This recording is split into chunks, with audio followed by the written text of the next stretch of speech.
All right, girlfriends. Hey, this is Angela at Girlfriends Chat, and today I have a special guest that I have snagged. That's where it's snagged after a year of us trying to get this thing together and make this happen. This is Queen Taese. Everyone say hi. Queen Taese, say hi to everyone.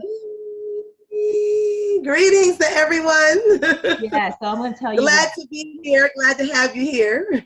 Yes. Listen, Queen Taese and I, we have had this interview, and you must go check it out. This is season 2, episode number 11 with Queen Taese, and she just downloaded so many nuggets. It was unbelievable, and so many things. My notes are overflowing over here. But one of the things she said, Queen Taese, that you mentioned that was so poignant, and I want you to just expound on it a little bit more.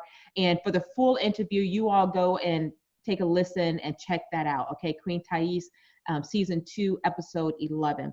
One of the things I would love for you to expound on a little bit more that you mentioned was, you said activation of power and abundance as it relates to our kids. And then, how that correlates to the idea that you mentioned.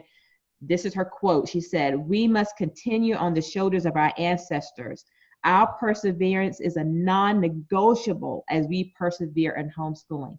So, Queen Taese, please share the correlation of those two statements, activation of power and abundance, and the latter one that I just mentioned.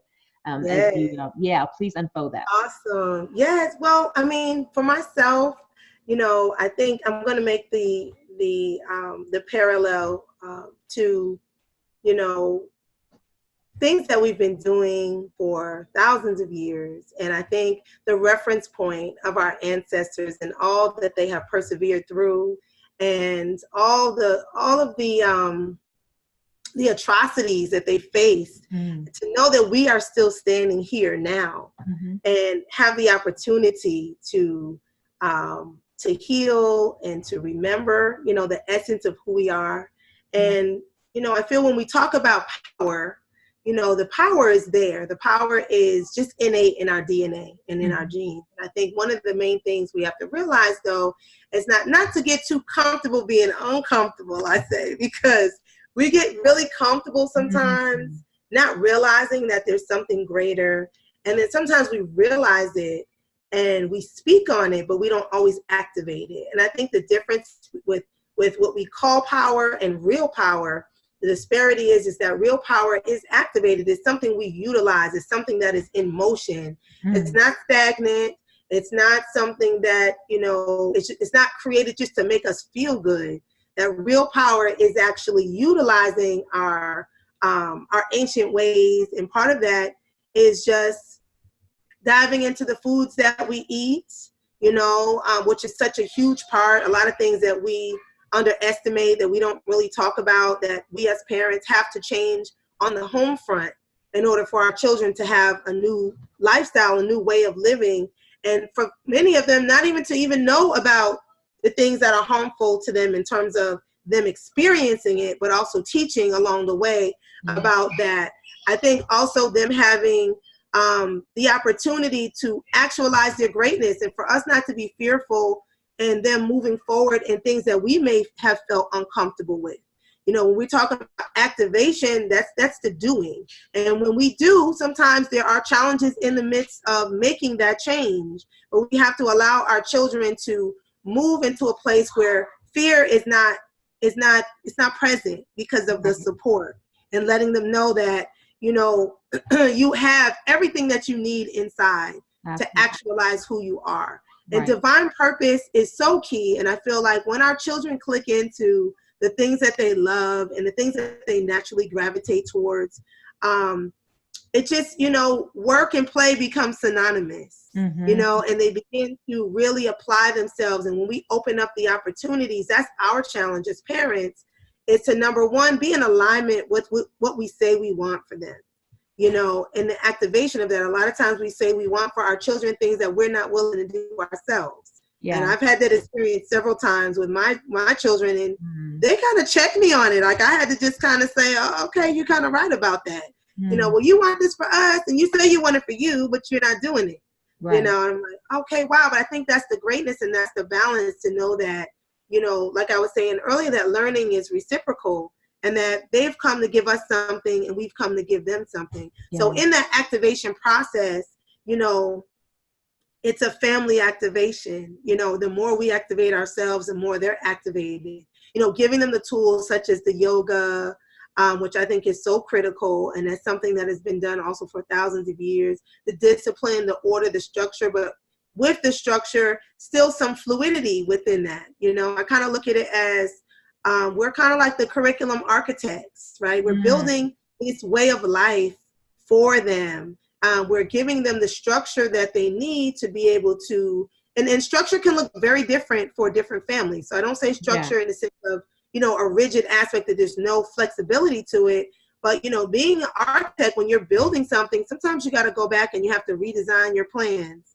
And you have to, you know, look at the circumstance at that moment in time and make shifts along the way. So just because you make a shift doesn't mean you made a wrong choice. It just means that in order to build this the way it needs to be built, that number one, you have to have your foundation, which to me is your spirituality and your culture and, you know, the things that really give you the importance of life, you know, your self-identity, who you are, your responsibility to those who have come before you, to your family, and to those who have not yet been born. So I feel that those are key components in the activation. And then also utilizing our tools. Like I had readings done for my children, spiritual readings, and there's different, you know, spiritual faiths or belief systems that often offer that. But I think that's also really important because a lot of things we do by trial and error, we don't have to necessarily do in that manner. You know, a lot of times we're trying to find out who are our children, what have they come to do? And, you know, I was able to find out a lot. Of course, some stuff was after the fact where I could look back and go, wow, I see why. I don't know why I didn't do this sooner, because I would have known all this turbulence I was having in this area, that's because that wasn't supposed to be. You know, and so sometimes there's things that we can utilize that are right here before us and that are right at our fingertips, that if we just study our culture more and we see, like, how did our ancestors, how did we guide, you know, what were the natural ways of guiding our children? And part of it was the social structure. A huge part of it is the social structure. So keeping your children around like-minded families and like-minded children. And I say that is so key and important because no matter what, they're going to pick up the habits and the lifestyles of those around them. You know, it's just a natural way of being. So if they're around people that it's just like in public school, like people say, well, they would ask me, well, how do your children socialize? I know that's the big question you get. What's the socialization like? And I said, the socialization is like I need it to be. Like, I don't want my children socializing with everybody. And that's no slight against anybody else, but I'm clear that X, Y, and Z, these are my goals here. And so I want to make sure that they socialize with people who are, you know, go-getters, even if they don't have the same goals, but they're go-getters. They have a foundation in their spirituality and their culture. And of course, all children are learning and growing, but the parents have to be a branch of you, and you have to be a branch of them, and everyone's striving for the same things, you know? So I feel that's important in the activation. And it has to be, you know, conscientious, not just conscious. I think we get really comfortable, which is what I was saying, comfortable being uncomfortable, because we get so comfortable just knowing because we know. Knowing, actually, you know, they say knowledge is power, but to me, the activation of knowledge is power. I agree. Not just having the knowledge itself. If we're not using it, if we're not putting it into play, then it really doesn't serve us. It doesn't have any value for us. So to me, all of those factors, and those, I could probably go on a little longer. I don't want to be too long-winded, but you know, those are all key factors. And listening, you know, I think a lot of times we have our own ideals of what we want our children to do. And sometimes it may be something we see that they're great at, but something they don't want to do. You know, and so they can be great at a multitude of things. In your mind, you're saying, well, I prefer you to do this over here because of whatever inside of us, you know, we feel whatever's better about that one thing. But yet their heart and their desire and their drive is in a whole nother arena. So I think respecting them as, you know, as they have their own divineness, their own oneness, and just listening to them and questioning sometimes, why do you know, what is it about this that you love? And sometimes they want to do things because of things they see externally, and it may not be necessarily of them. So I think that's the importance of, having the consistent dialogue and those intimate talks and sharings. And it takes time, even developing those relationships. A lot of times, we have children, some children are more extroverts, some are more introverts, some share naturally, others are kind of, I have my share of both, that just tell you everything, and some is just like, oh, it was fine. Right. It was great. But, being able to just create candid dialogues and also sharing your story with them and your thoughts and your process of growing into who you are, and letting them know that as a family, it's okay to change and evolve and to grow. And that, yeah, we did this yesterday, but this is why we're not doing it today, because there's more information I found. And this, and just having those dialogues with our children to really keep our finger on the pulse. And I love that about homeschooling, is that even with all of the go and all the things that we're doing, it's just some of my favorite time is really just that quiet time when we talk. And it's like, I get to see that all the things that they're being given, like how they're processing the information, how they're internalizing the information. Yeah. That's really what's most important, I think. And I appreciate too, for my interview, one of the things you mentioned too is that who is the they? We're doing all these things, and who is the they that said we have to do all those things? And what I'm hearing from you in this activation of power and abundance is that that beautiful terminology, you're the parents of curriculum, you're the curriculum architect. You are the one, the homeschool parent is the one who gets to create what that looks like, what that is supposed to be individualistic for each student as we listen, as we give and take, as we connect, as we create that social structure.